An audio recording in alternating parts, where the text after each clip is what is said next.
The Prime Minister. Thank you very much, Mr Speaker. We are here on the last parliamentary day, so it is appropriate to take this opportunity to offer some remarks as we move towards the summer and Christmas season. I know it always seems a little bit strange for us to be doing Christmas remarks when Australians are still very hard at work, and for those listening to the broadcast, I want to assure them that when the House rises at the end of today, we too will all continue to be hard at work. The government will be hard at work governing, and every member of the parliament will be hard at work in their constituencies, and we know this is a very busy time of year with end-of-year functions, most particularly those very special end-of-year events that members of parliament attend and rejoice in. But it is our last parliamentary day, so it is the right time to reflect on what has happened in 2010 and to record some hopes for the year ahead. And we should note that as the parliament ends, the ashes start, so the summer season is upon us. At the end of what has been a tough election year, it is easy to dwell on the differences between us, and of course those differences are very real. But at this time, Mr Speaker, I do want to say to the Parliament, we are all Australians, we are all people of this place, and as a people, as a nation, we've got so much to be grateful for, even as Australians go about what can be the day-to-day struggle of their lives. There is much to be proud of and much to be grateful for. And so I do want to genuinely wish everyone well in this building and beyond and across the political divide as the year comes to an end. Mr Speaker, there have been some very happy days during this year. It was a good year for the fans of Sydney FC, it was a good year for the fans of St George, and whilst it really pains me to say it, Mr Speaker, it was a good year for Collingwood fans as well. A drought has come to an end in the eastern states of Australia, and that's good news.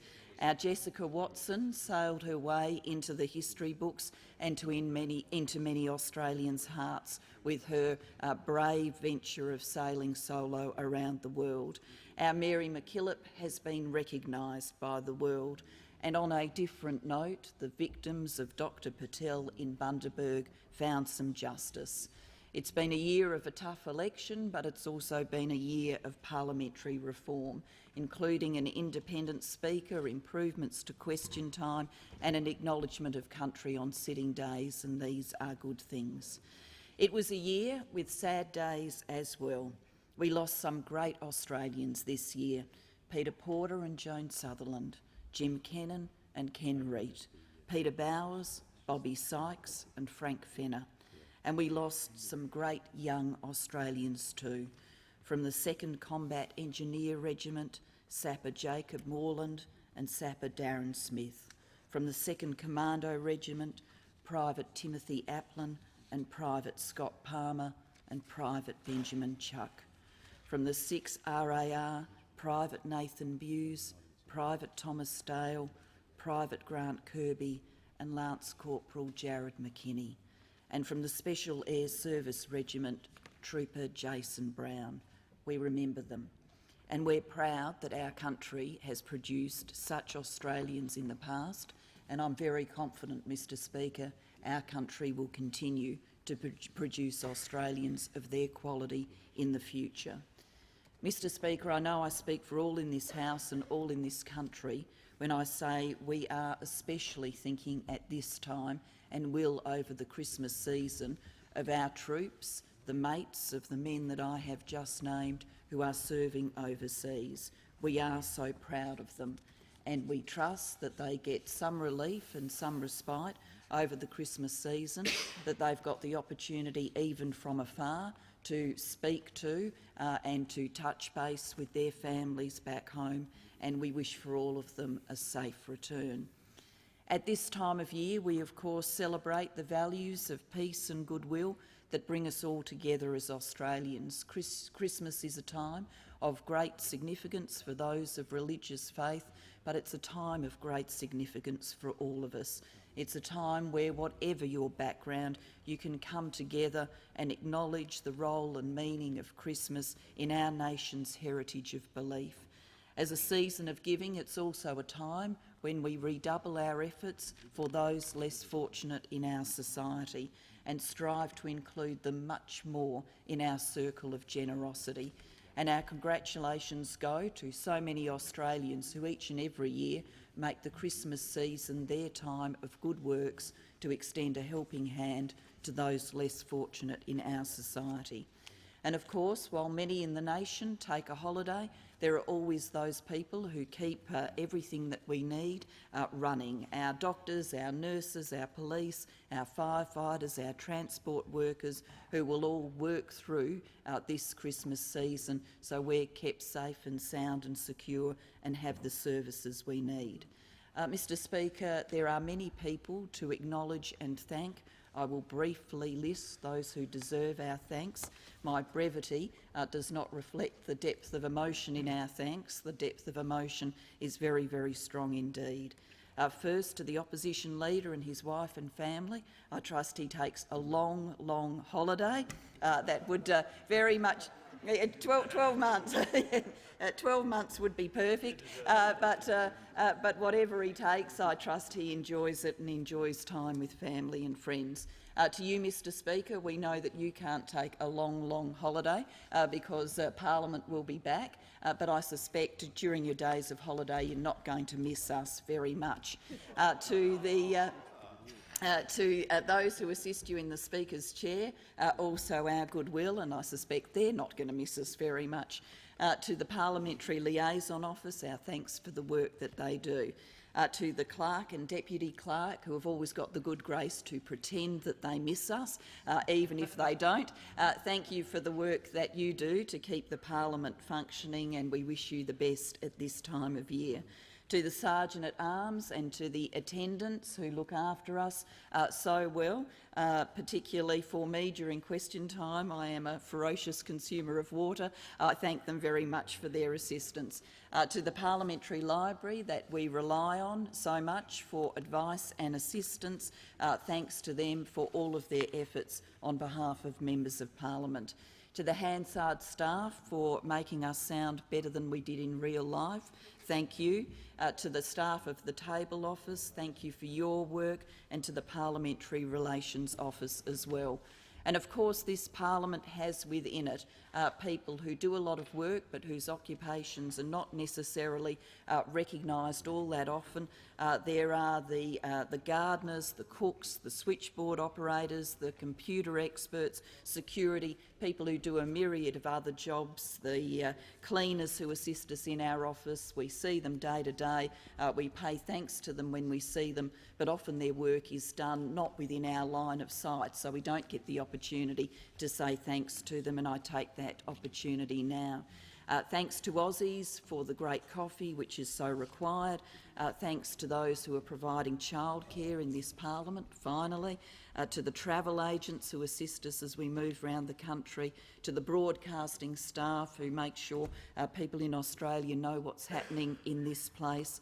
To the Comcar drivers who are often not just a source of transport but a source of good cheer and good humour as we come in early in the morning and go back very late at night. Thanks to them. Thanks to the press gallery. We don't have them in grand attendance right now, and it's not every day we think that they deserve our thanks, but they do, and I'm sure that's a spirit shared across the Parliament. I see the Shadow Treasurer nodding to that, but they do an important job broadcasting our words and taking the events of this place to the nation. To my Labor team, my great thanks to the Deputy Prime Minister and Treasurer. It's been a tough period and he has been a remarkable source of strength and support. To my Cabinet, Ministerial and Parliamentary Secretary colleagues, my thanks goes to each of them for their hard work and diligence and personal support to me. To the Leader of the House, Anthony Albanese, who has literally, in our view, worked a miracle in this Parliament, my very sincere thanks. To our Senate team, we now share a bit more understanding of what it's like to be in a chamber where the executive does not necessarily have the numbers.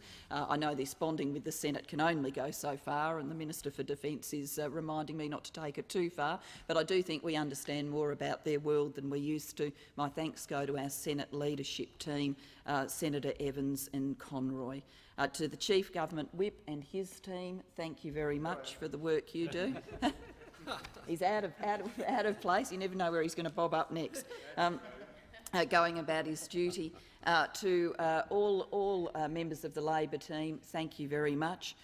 To the crossbenchers in a remarkable parliament in a remarkable year, thank you for your good humour, your good spirit. Thank you for the support you have provided us, whilst noting the fierce independence, which means we cannot take that support for granted. I hope each and every one of you gets a break. It's well deserved.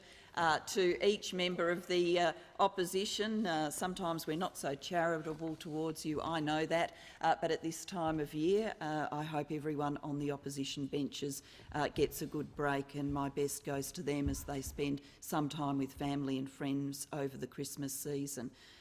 To all of the staff that support us, I want to say thanks.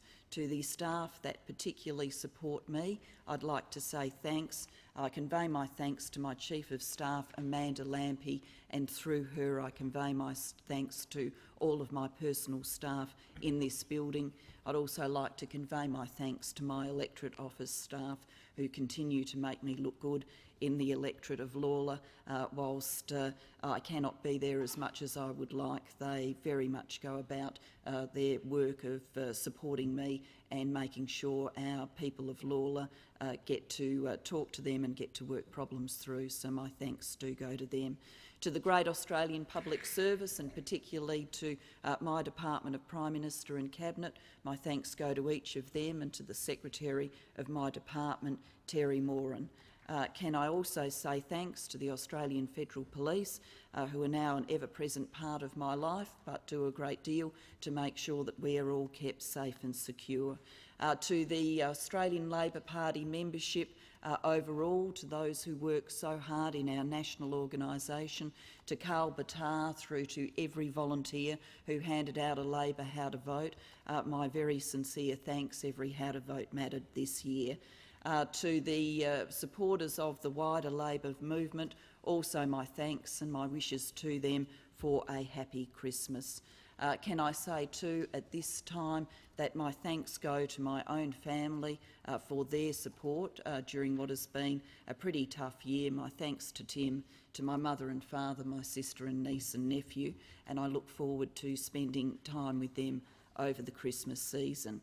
And as we move from this year into the next, I think we can reflect on what a fortunate nation we are, but we can also renew our determination, Mr Speaker, to make sure that we always live in a land of a fair go and that we always work together to build our nation. Thank you. Yeah.